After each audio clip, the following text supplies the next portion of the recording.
If you want to view time edit logs in WebWork, you can do that by going to Timesheets, then Time Edit Log. From here, you'll be able to view all the time edit logs within your workspace.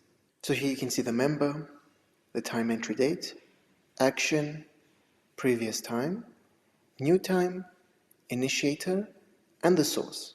So for example, if we take a look at this member, they created a time entry on October 7th, someone else approved their time, this is the time that they requested, this person was the initiator, and this is the source of the request.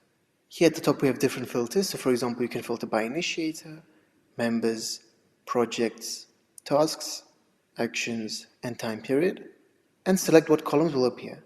So for example you can select members, project, task, activity description, change date, change type, and so on.